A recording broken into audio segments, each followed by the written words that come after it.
I picked up my kids from school the other day and I informed them that I had had 100 units of Botox done and that I was feeling absolutely fantastic for the first time in 2 weeks. And was there anything they wanted to do? They opted for home. They were very boring. My daughter's big question was, oh my gosh, how much did that cost? And I was like, I don't want to tell you. And she was like, no, really, tell me. And I'm like, it was $9 a unit, which is the hook'em price. And you know, that it would be in the future, if I decided to do this again, it'd be $13 a unit. And she was like, oh my gosh, that's a lot of money. Ow. Join me for getting lashes on. Okay. So she asked me, was it worth it? And that's the conversation I want to share with you, because this had an evolution that I was not expecting at all. I'm 42 years old and this is my neck. My neck is the result of playing rugby in college and then getting utterly misdiagnosed and grotesquely missed within the medical system. I have had an exceptional amount of doctors say that I have migraines. I do, but that's actually not my big problem. I have two different headaches going on. I have migraines, but those seem to be mainly caused by what I call my original headache. I have been screaming at the medical professionals for 2 decades now that I have, it's a muscular problem. That everything is basically a tension headache, and that no, my headaches don't go away. That at no point in time do I not know or feel that there is a pole going through this eye, through the back of my skull, and that it is a stabbing thing, and it is 24/7. I have it on video during my son's birth. It was hour 16, unmedicated labor, in a contraction, and my midwife was saying something, and I looked at her and I said, oh, no. My head still feels worse. And I'm like breathing through this because of the contraction. And I'm like, no. This is still 10 times worse. It is not easy getting medical care at all. I don't care what you look like. I don't care how old you are. I don't care what kind of insurance you do or don't have. Getting medical care is hard. Getting the right diagnosis is hard. Sometimes our medical system just plain fails. This is not the first time that I have had Botox done for this. However, it's always been done in a medical setting. And it's not been done in a med spa situation. And if you get Botox done in a medical professional's office, what happens is like 36 shots, and they are very strategically placed in muscle groupings. You're not going to have wrinkle reduction, and you're not going, and it's in different places. It's done for different reasons. What I find interesting about that is that is the result of women going in for Botox for beauty reasons and aesthetic reasons of their face. And they said, oh my gosh, my migraines are better or eliminated. So the medical professionals came in and said, you know what, we're going to do that, but we're going to do it different, and we're going to remove all aesthetic value from it. So the 2 times that I've had the Botox done in the medical setting, I felt like someone had punched me in the middle of my face right here, and the muscles just did this wherever the Botox had not been put. Now, about 2 weeks ago, anyway, at the beginning of the story, about 2 weeks before, I had been driving, and then there was light flickering and the sun, and there was a haze, and I totally triggered an actual migraine. Up to that point in time, I had actually been doing pretty good. I've started a Pilates routine that is, I'm really trying to strengthen my neck to be able to, I think I've got some muscle dysfunction going on. I am very sure I have muscle dysfunction going on, and that's been the primary cause of the problems that I'm having currently. Because I promise you, over the last 20 years, things have evolved and changed. 100 units of Botox is a lot. That's the amount that women go in for when they're wanting to erase like 10 years off their face. I mean, that is a lot of Botox. She understood exactly why I was there. And that was the part that was really wild. That's the part that I wasn't really thinking about when I went in. Because she completely responded to the why I was there. Because she asked me, okay, so, what have you done in the past? Because I'm 42 and I'm in a med spa. Most likely I've had something done at some point, and I haven't. And she was surprised. And then I told her migraines, and I explained that to her, and she's like, oh, I got you, girl. And we're going to take care of all of that, all of that stuff. And I don't know entirely where that'll land you, but you're going to look great. You're going to be able to put on your makeup around your eyes, and it's going to be like glass. It's going to be putting on makeup on glass. It's just going to go right on. You're going to be, it's going to erase lines off your face. When you look in the mirror, you're going to feel good. I've had 20 years of feeling utterly miserable. I've had 20 years of walking by mirrors, and when I look in the mirror, I go, oh dear, because you can see it in my face. I've had 20 years of a lot of the time, just sort of looking miserable and sad and old, but not in that you aged well way, where you are the wise human with smile lines that indicate that you've had a happy life. No, I had the lines that said that I had been through misery. Those aren't lines I want on my face. Those are not the cues I want to give myself when I look in the mirror. I have solidly had 20 years of being drugged through the medical system with very little improvement. Just very little improvement. Very little has been addressed and actually solved, if anything at all. Mostly it's just been sort of getting me to the next year. So was it worth it? If somehow my face breaks the Botox in under a month, it's probably not worth it. It won't be effective because it's not like I can go in a month and do the Botox again. So it would be not effective. If my face started gently breaking it in about 2 months and it ramped up to 4 months where I can get it done again, well, get it done again and see if we can increase this, how long it lasts in me. That would be worth it. If it lasts a full 4 months and then I go in and get it done again and then I'm like 8 months without any headaches, take my money. Take it and run. And in the process, instead of me being in a medical doctor's office where they're condescending and telling me that I'm crazy and telling me that this isn't possible, or that they don't know what to do with me, or that they really think it's a migraine. Instead, she looked at me and said, people go in for plastic surgery to get your chin. Now, I promise you, I have never looked at my chin in my life. But maybe it is rather cute. Does this change really anything in my actual day-to-day? No, not really. I was never going to get plastic surgery done on my face. Why would I do that? My face already hurts. I'm never messing with it.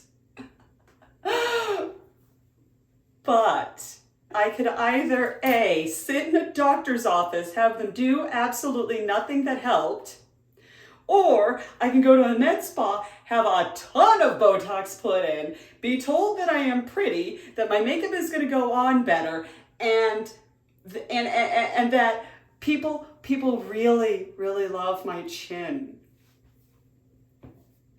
Which appointment did I leave crying? The doctor. I left the doctor crying. The amount of times I have left a doctor's office sobbing going to the car, where people are asking me, oh my God, are you okay? And I'm like, I'm fine.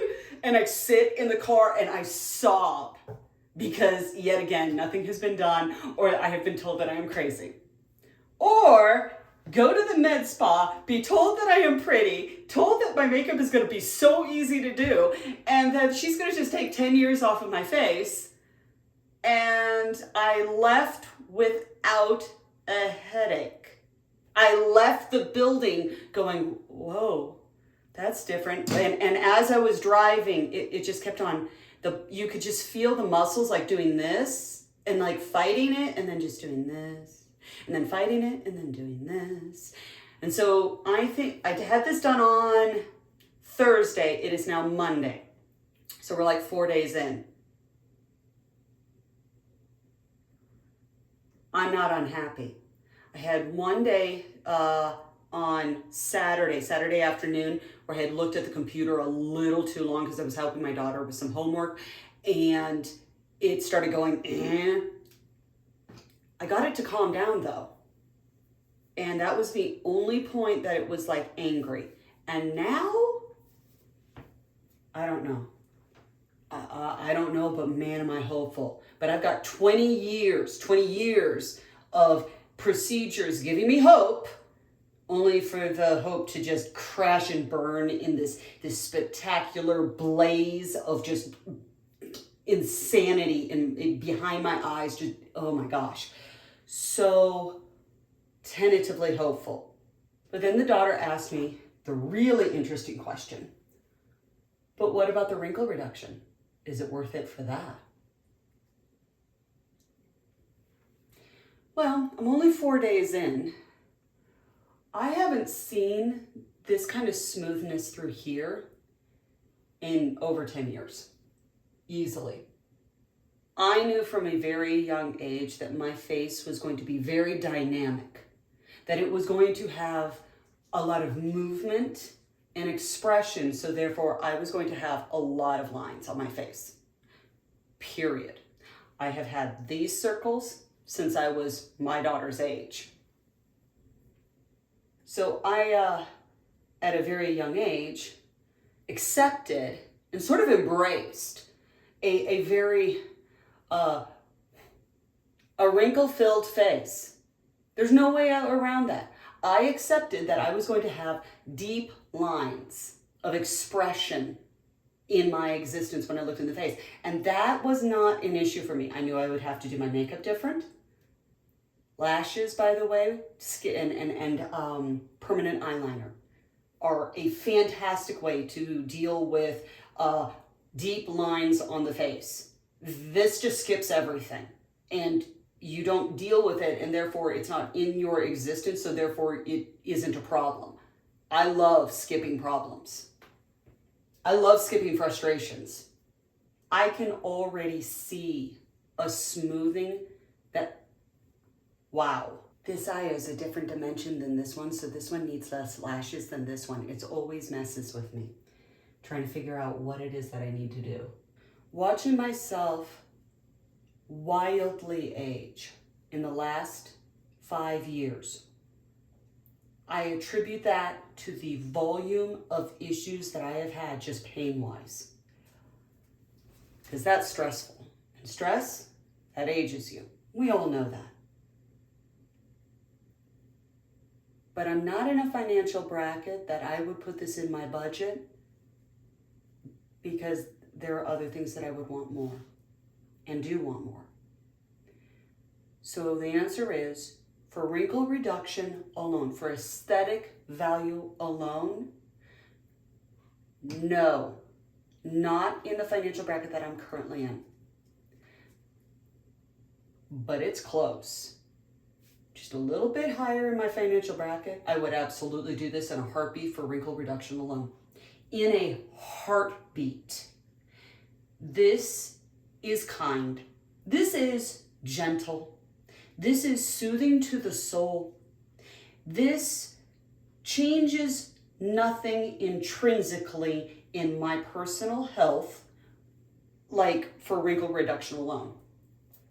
But it gives me a feel that I like, and it's kind. In a lot of ways, I keep on thinking, I deserve this. I've been through so much. I deserve this. I deserve to erase the baggage that was given to me because someone else couldn't figure out to do an MRI on my neck at the age of 20. And they missed the entire injury. I deserve to not look like I've been through what I've been through. I don't deserve it. That's what I just flung my eyelash somewhere. Oh, there it is. I deserve to actually look in the mirror and not see all of the misery that I have experienced.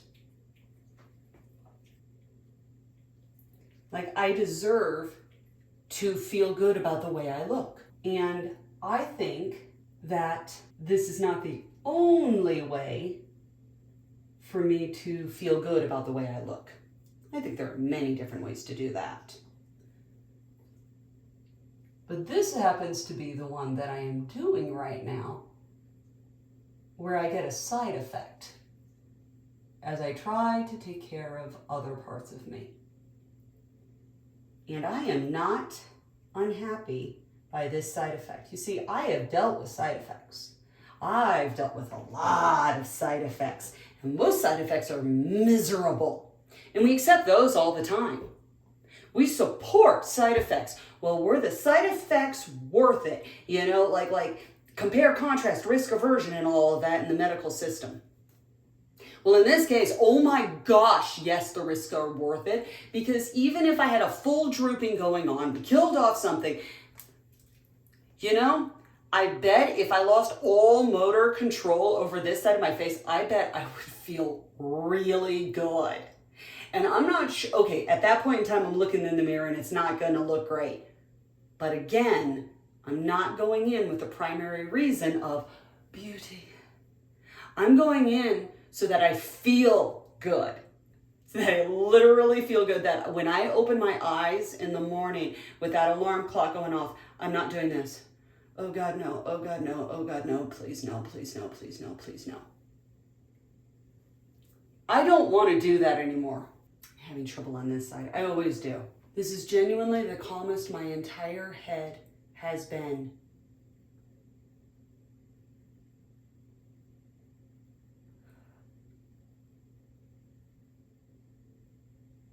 I don't know. Like, I'm not medicated. I'm not sure that I ever feel like this unmedicated or have felt like this unmedicated. I really hope this lasts. Like, I really, really hope this lasts. Which leads me to this. What if this does work and my face starts looking like this? And better, or smoother, and even more smooth on a permanent basis. My reaction to looking at myself in the mirror and going, oh, I'm pretty. That, and the intrinsic value that I ended up going, oh my gosh, that's actually meaningful to me. This is important to me. I like this. This is good for me. That took me by surprise. And then I started really thinking. I think that I grew up being taught that it was wrong of me to place any value on my looks. that it was wrong of me to think of myself as pretty. And if I dared to think of myself as pretty, someone needed to let me know that they themselves were prettier than me. I have had problem skin my entire life. This is the first year of my life at 42 that I finally found a dermatologist who decided, no, let me listen to you and we're gonna try to actually really help your skin. And she did. This looks great. I don't have foundation on. I just have a tinted SPF moisturizer on. That's it. Great. I wasn't taught to value comfort. I was taught to look down on women who focused on their looks. I was taught that it was a sign of something wrong to even to be putting on your makeup and to feel good about yourself and to feel pretty. I was taught it was wrong. I was taught I was condemned for being silly, for liking something. There was the volume of, I'm going to make sure that if Nora likes something, we make sure that we let her know that what she likes is stupid and that it's cringe, whatever word it was that they used, because we've always had the concept of cringe. That was what was expressed to me when I ever made any attempt to define my own personal style. All of the people around me failed to teach me what self-care actually was.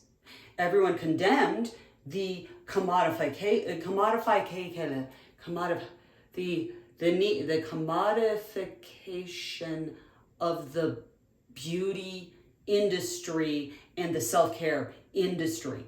Self-care can't be an industry. You can need products for self-care, but you can't commodify self-care and expect it to work.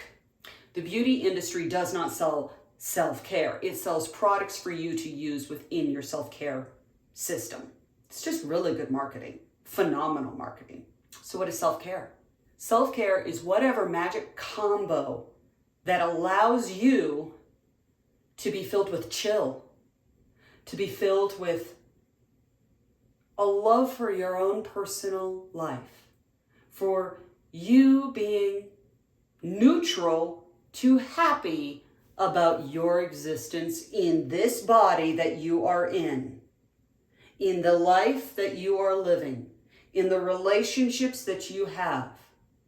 Whatever that magic combo is, whatever little details, large decisions, whatever delulu mindset that you need to bring to allow yourself to evolve into loving and being chill. That's self-care. And that is not a list. Those lists of self-care are absolutely fantastic for inspiration of going, wait a minute, would any of this speak to me? Would any of that resonate with me and add to my personal chill? That you have a genuine, even keel nature. You can be passionate. You can be really energetic. But there needs to be a level of passionate, confident chill, so that you're not doing this throughout your life, because that's just obnoxious to my own personal psyche. I just simply want to wake up and go, oh, I am going to wake up. I'm going to put on my playlist of awesome music because audio is very important to me. I'm going to have a good breakfast. I'm going to go do my exercise because this is what's going to make my body feel better, my mind feel better. I'm going to dress in clothing that does not itch and that actually, when I see myself in the mirror, it inspires me in confidence. That I'm not having to dissociate out of my body because my body is that miserable to live in. That I'm having to dissociate out of reality because I have made all the wrong choices in my life and now I'm living a life that I do not want to live. I have quite a few of those chapters. I want to wake up in the morning and actually go, hey girl, good morning. Let's do this day that you created, that you chose, and that you are perfectly capable of doing. I am up against physical injury. I am up against a physical injury that has lasted so long that it absolutely has impacted the mental health. That shouldn't surprise anyone. When you have been inserted into the medical system, your mental health is going to suffer. So I don't know if this is going to be put on my original YouTube channel or if I'm starting a new one that is going to be entirely based upon my hope for the future and a renewed intention of actual self-care that allows me to genuinely embrace the life that I have.